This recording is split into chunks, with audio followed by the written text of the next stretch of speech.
Okay guys, nandito tayo ngayon sa fish market sa Dubai.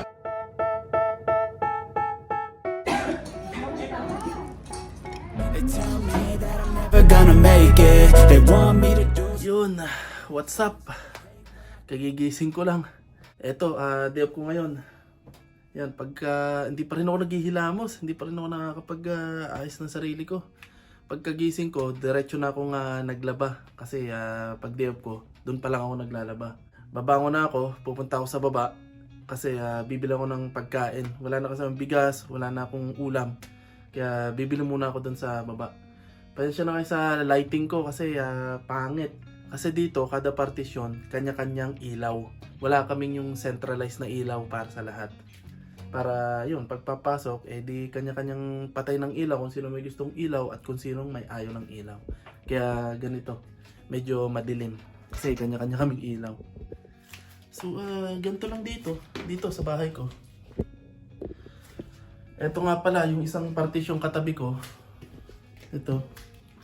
Umalis na yung nakatira. Kasi itong buwan na to, tumaas yung aming tubig at saka kuryente. Hindi na niya kayang bayaran o kumbaga, maliit lang yung sahod niya. Kaya nagdesisyon siya na umalis na lang at lumipat ng mas murang bahay. Yung all-in. Ang tinatawag ng all-in, halimbawa, ang babayaran mo sa partition na to, 600. Yung 600, wala ka nang babayarang tubig at saka kuryente. Itong sa amin kasi, halimbawa, yung babayaran mo sa bahay mo ay 600, bukod pa yung tubig at saka kuryente. Ngayon, pag nagmahal yung tubig at kuryente, tataas yung babayaran mo, di ba? Pero, pag naman na bumaba yung tubig at kuryente, bababa rin yung babayaran mo. Yun, pero siguro para sa akin, mas maganda yung all-in na lang para wala ka nang iintindihin sa tubig at kuryente. Tapos ang isa pa, pag aalis ka, syempre may maiiwan kang tubig at kuryente, di babalikan mo pa yung kung may babayaran ka pang tubig at kuryente. Kaya siguro lilipat rin ako sa susunod na buwan. Hindi kaya ng sahod ko, napakababa ng sahod ko, tapos mataas pa yung babayaran ko.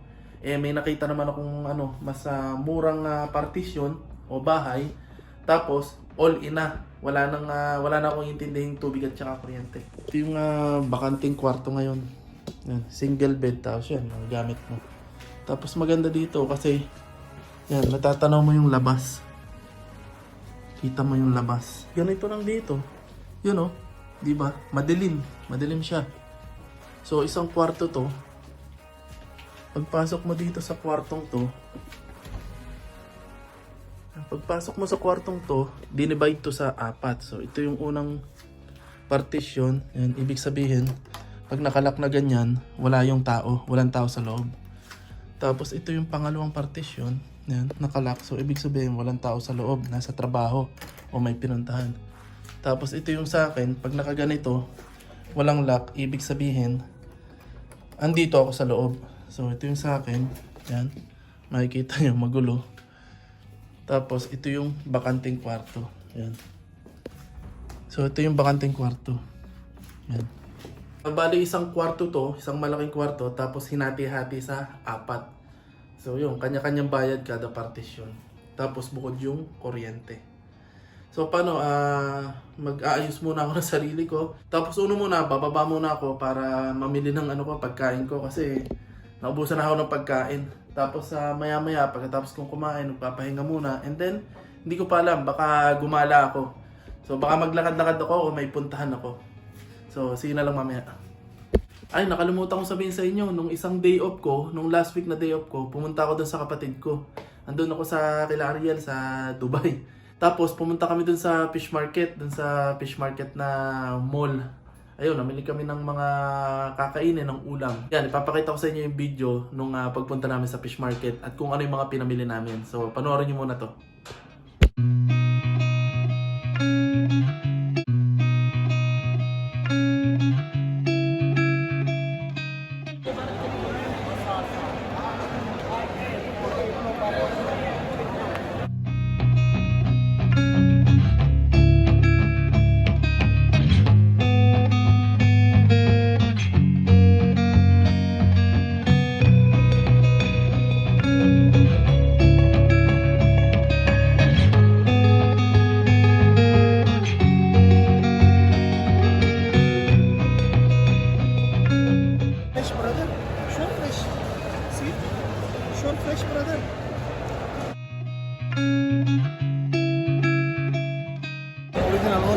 same. It's also Canadian. This one, 750 I buy. Sure.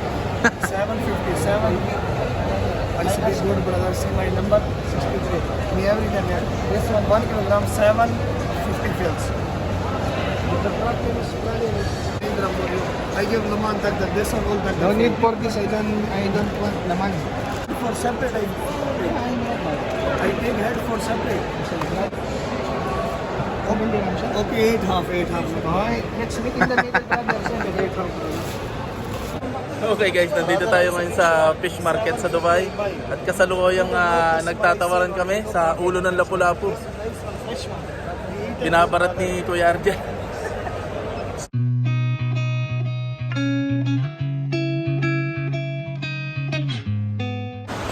Alright, tapos na kami mamili ng isda. Pauwi na kami. Tapos lulutuin na namin to. Ang dami. Dumami yung ulo ng lapu-lapu. Siguro mga 7 kilo to walo. Siyam. Oh, 9 na kilo pala yung tatlong ulo ng lapu-lapu.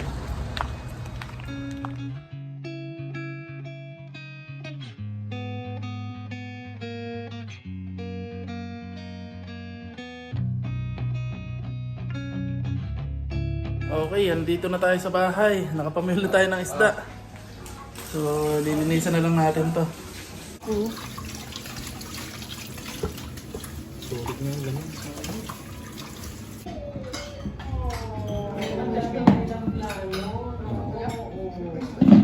Sige, kuhat ko.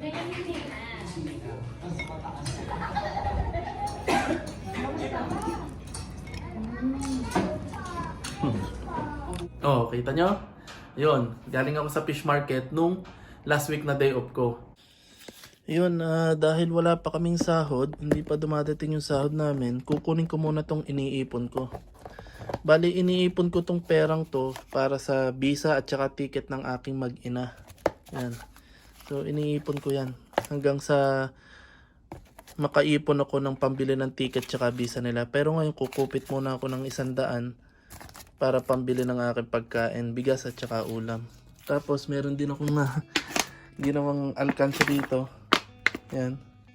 Para yung mga barya ko, naiipon ko rin. So, ewan ko, siguro pambili ko na lang ng camera, GoPro. Gusto kong bumili ng GoPro eh. Para mas maganda yung pagbablog ko at mas matibay. Kasi cellphone lang ang gamit ko. So, yun. Kailangan natin yan. So, yan. Babalik ko na lang pag sahod ko. Para kasi ito sa visa ticket ng mag-ina ko. Okay. Alright. Wow! So, nakapamili na ako guys. Ang bilis ko, di ba? Ganun lang kabilis. Pagbaba ko, ayan na kaagad yung supermarket. Tapos na, yun lang kailangan kong bilhin ang binili ko. Siyempre, mag-isa lang ako sa buhay, kaya pang-isahan lang yung binili kong pagkain. Eh, parang gusto kong kumain ng purong gulay, kaya namili ako ng mga sangkap para sa chop suey. So magcha-chop suey ako ngayon, kaso frozen yung manok. Ang binili ko na lang yung atay ng manok para madaling palambutin. Tapos bumili rin ako ng mackerel o yung parang galunggong, piprito ko, pang tuang sa kanya. So ito na yung mga pinamili ko. 66 dirhams lang. Napakamura, ang dami ko nang nabili. Ito na yung napamili ko. May tao sa kusina, kaya hindi ko kagad nadala sa kusina. So ito yung mga sangkap ng chop suey. Baby corn. Tapos lalagyan ko ng mushroom. Ayan, tapos cauliflower.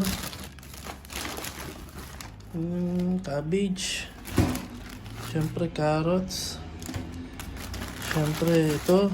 Ano nga tawag dito? Snow peas. Nawala na ako ng sibuyas kaya bumili na ako ng sibuyas. Ito yung sibuyas oh. 2 lang. Meron pa nga nitong 1 dirham lang dun sa kabila. Kaso ito yung pinakamalapit na supermarket. Tapos nakabili pa ako ng Safeguard. Made in the Philippines pa yan. Tapos nakabili pa ako ng ito yung atay ng manok. Tapos ito yung aking isda. Ayan. Pinalinis ko na kay kuya para hindi na ako magdamusak sa kusina. Pilipino yung doon. Tapos meron pa ako 5 kilong bigas. 66 dirham lang yan lahat. Dami, di ba? O, di ba? Kita nyo naman, ang kinuha ko lang dun sa pera ay 100. So, yun lang yung budget ko. Sabi ko sa sarili ko, hindi lalampas na 100 yung magagastos ko. Kaya yan, 66 dirham lang lahat yan. Sulit na sulit. Kaya di ba sabi ko sa inyo, mas masarap pa rin dito sa abroad. Sa Pilipinas, pahirapan na yan kung wala kang trabaho. So paano, magluluto muna ako sa loob pero parang may tao pa sa kusina. So maya maya ng konti, hintayin ko lang siya matapos. Pero magsasign na ako. Okay? Bye, mamaya na lang. Yan, so guys, nandito na ako sa kusina para magluto. So basically, magpiprito muna tayo ng isda. So habang piprito tayo ng isda, ginagayat ko yung mga gulay para sa chop suey. Alright? Saing na rin ako. Nagsaing na tayo sa ating rice cooker. At naasinan ko na rin yung mga isda. Piprito natin. So pinapalambot ko lang yung ating atay ng manok. At habang ginagawa ko yung pagpiprito, maggagayat na ako nito mga gulay natin. Okay, isang ko na. Maghubad na ako dito sa kusina kasi mangangamoy ako. Mangangamoy pritong isda. At mag-aamoy kusina ako. Hubad na lang tayo para mamaya paliligo. Tanggal na lahat ng amoy. Okay? So yan, ipiprito lang muna natin itong ating makarel. Yan, makarel ang tawag nila dito. Parang gigi.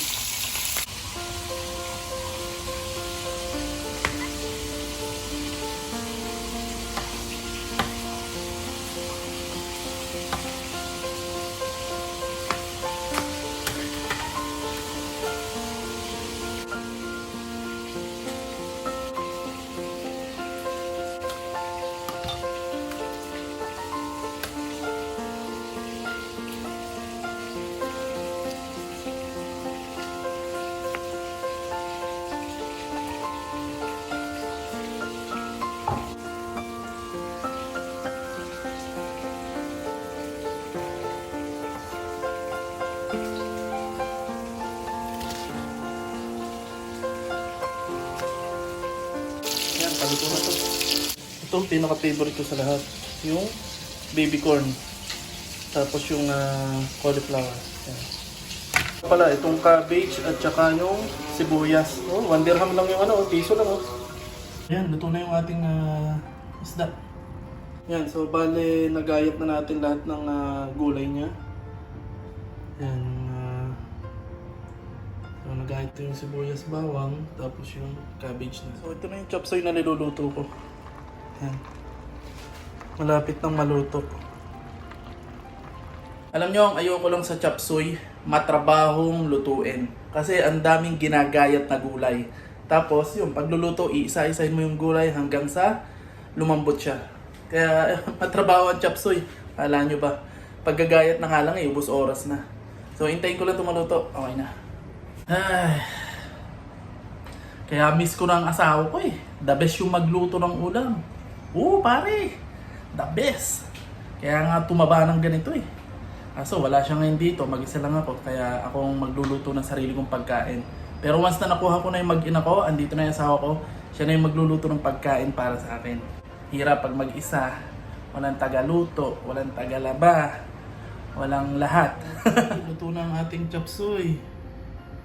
Yan, kulang na lang dyan ay yung itlog ng pugo. Hindi ko na nilagyan. Okay na yan, gusto ko lang naman yung gulay.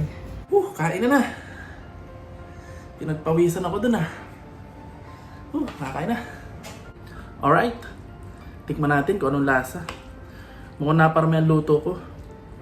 Parang pang 1 linggong ulam na. Okay, so tikman natin tong gulay. Yan.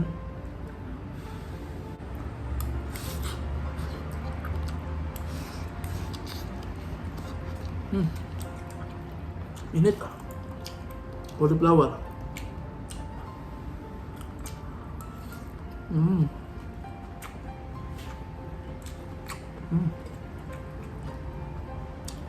Sobrang namiss ko talagang kumain ng gulay. Kaya naisip ako magluto ng chop suey.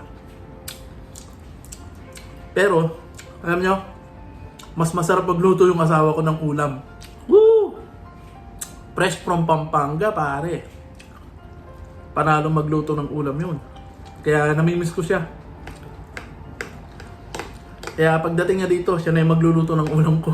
Hindi na ako. Yan, mas malupit magluto ng ulam yun. Parang may betche ng dila nun eh. Kapampangan, may betche ng dila. So paano? Lalapang muna ako. Diyan muna kayo. Ciao! So guys, tapos na akong kumain. Ganun kabilis akong kumain pag masarap ang ulam. So nakapag-desisyon ako na ang gagawin ko ngayong day off ko, pumunta sa kapatid ko. Kasi napadama yung luto ko ng chop suey. Eh sabi ko, dadalang ko na lang siya. Punta tayo ngayon Dubai, pupunta tayo sa kapatid ko, dadayo tayo. Siyempre, magkakatagayan yan. Yan, nakapaligo na ako, bis na ako. Then, ready to go! See you in Dubai!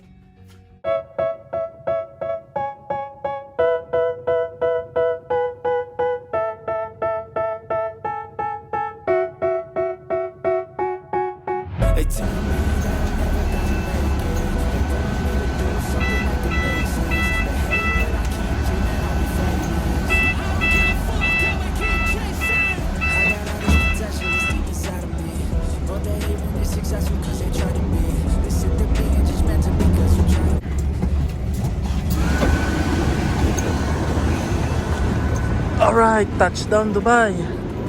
Ito na rin yung building ng kapatid ko. So, diretso na tayo. So guys, nandito na ako sa bahay ng kapatid ko. So paano? See you na lang next time. Bye-bye! away. And guess you're trying to stay strong and fake a smile until I look away.